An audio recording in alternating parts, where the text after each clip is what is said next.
What's up, y'all? Reggie here for the Utopian Project and the algorithm, etc., wherever. So let's have a little fun. It's always fun for me. Let's talk about Taylor Swift.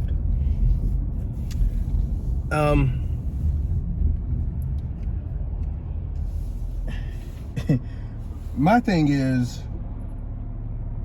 it just seems to be, for a while now, there's just a lot of quote-unquote hate for Taylor Swift. And again, you know, as I posted on Facebook about this just a few minutes ago, and I said I'm going to do a video about it. So, like, what did she say or do something that's, like, atrocious that I don't know about?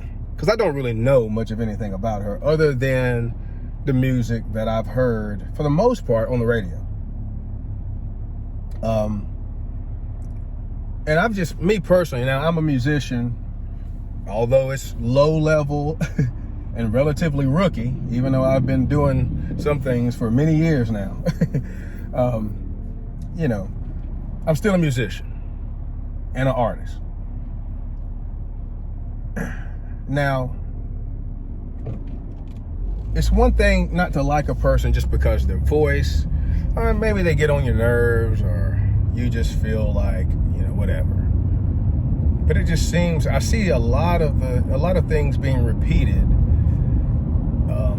as a lot, especially around her talent level.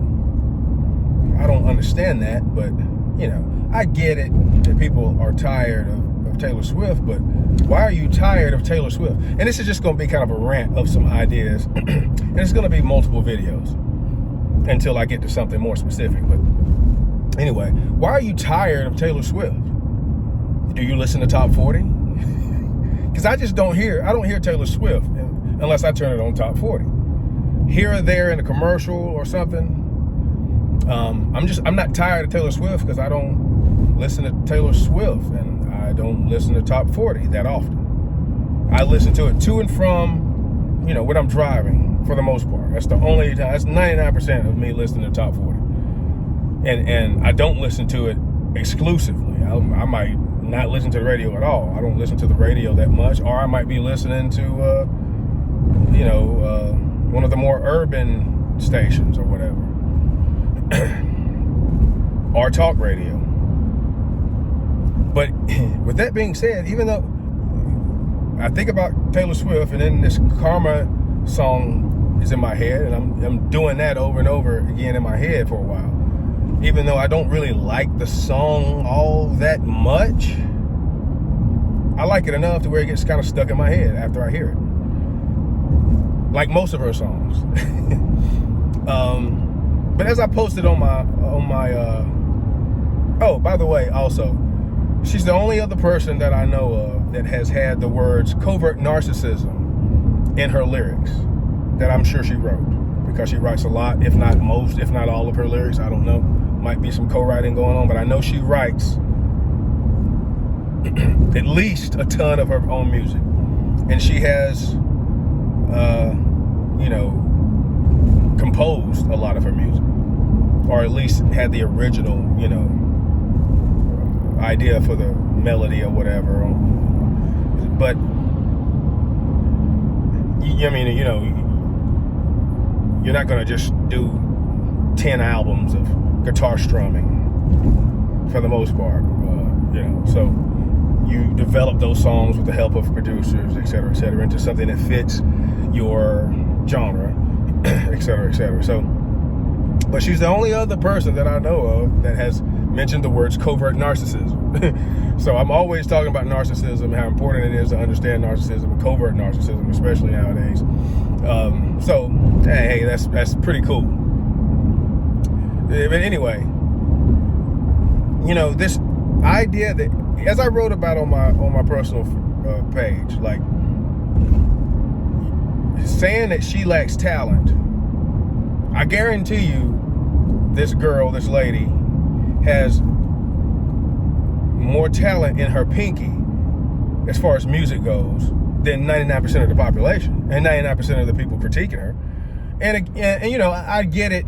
You're just, you know, we want to get in our smack talk I'm going to be talking smack about whatever musician. But at the end of the day, I don't really, I think I've read enough to know that there are people out there who just really, like, would rather her not succeed, would rather her not be as popular as she is, would rather her go away or whatever else. Like, I think people really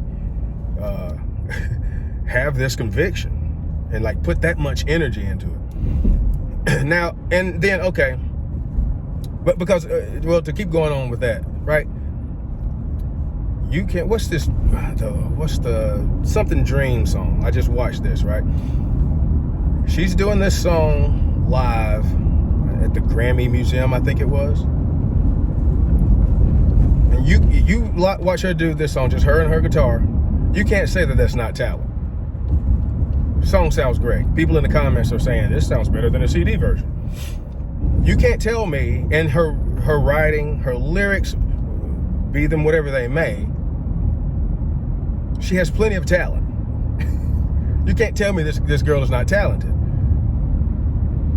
And just because you're tired of hearing her doesn't mean that she's not talented.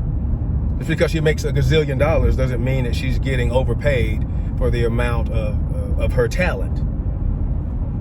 But, all right, is there a certain amount of fixing when it comes to music and what gets played, et cetera, et cetera? Of course it is, because everything's owned by the same people. Or they work in cahoots so much with each other, it might as well be. Turn the station. That has nothing to do with what somebody wants to pay to see someone perform live, which is where most people make most of their money from nowadays when it comes to being in the music industry. So, the talent thing is just whatever. And then also, a friend of mine posted, I won't say your name just out of whatever, even though it's not anything that, I'm not coming at you or it's not anything disrespectful, but a friend of mine posted about how much money she makes per show on average. And then because I don't really know, I did a little bit of reading. I don't know if there's a typical hard number. It might vary per city, or there might be a minimum. Estimates are somewhere around $1 million. If you average it out, it's probably going to be around $1 million a show. What she makes. And he was comparing it to professional athletes minimum or something like that. I saw something like from 800,000 to 1.5 million. And that's ridiculous. But a point I wanted to make is that out of that, like when you book an artist, now, unless something has changed that I don't know about, but generally speaking, if you say Taylor Swift commands $1 million to perform at a typical stadium venue, and even if that check gets written to her, it's usually, I don't know if it's going to get written to her. It's probably going to get written to the label, and then the label is going to extract out of that all that goes into goes into that show. That needs to be recouped. And as she had mentioned, or something that I was reading, right? Because she had paid some bonuses to these people that help put on her show. Like literally, most of what goes into making a show, the artist pays for. And it doesn't matter if they recoup it out before they cut the check. This is what a promoter or whatever is reporting. They write in order to get Taylor Swift or any artist to come. That's the booking fee or whatever. So if it's $1 million for Taylor Swift, it might be, 10,000 for some other artists over here. But out of whatever that is, that's what's being reported to book them. Whatever that fee is usually not 100% going to the artist. And you have, when it comes to something like Taylor Swift, Drake, these super huge names, you have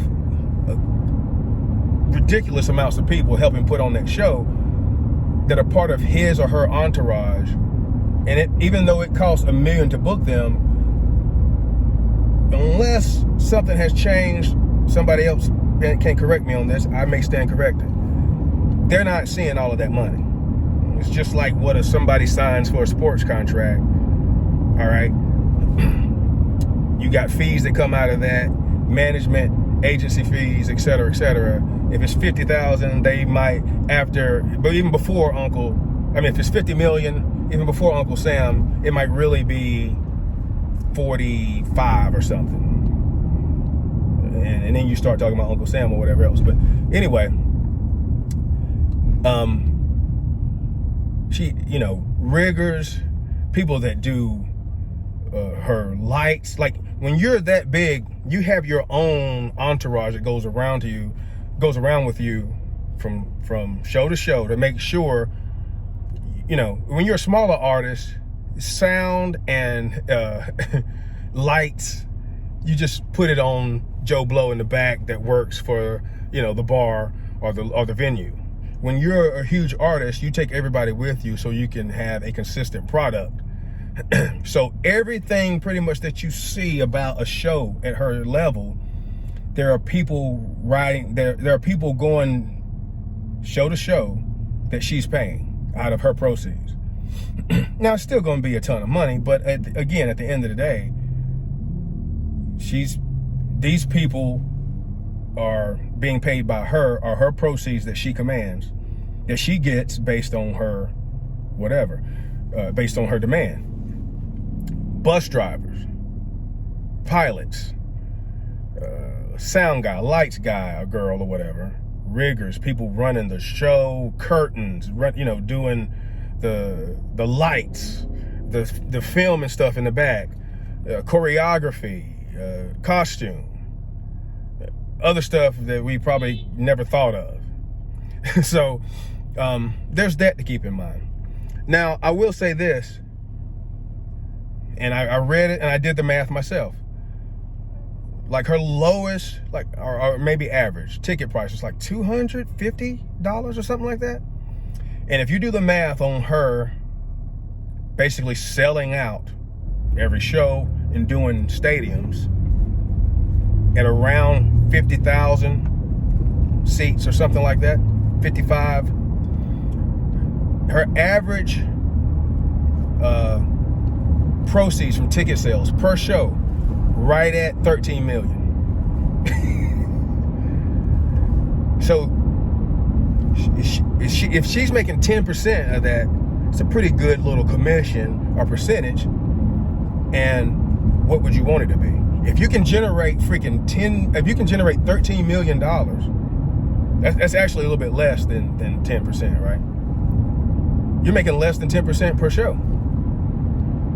And that's the initial ticket sales, because everybody buys the tickets up and scalps them. So she's not making that exorbitant amount of money that's being made on the back end by all these scalpers. These are the initial ticket sales. And but it's just to me, that's just ridiculous. But it's not overwhelming. Or if you can generate that much money, then why couldn't you take less than 10%? It sounds totally reasonable. She's just making money hand over fist, and she's just a phenom. But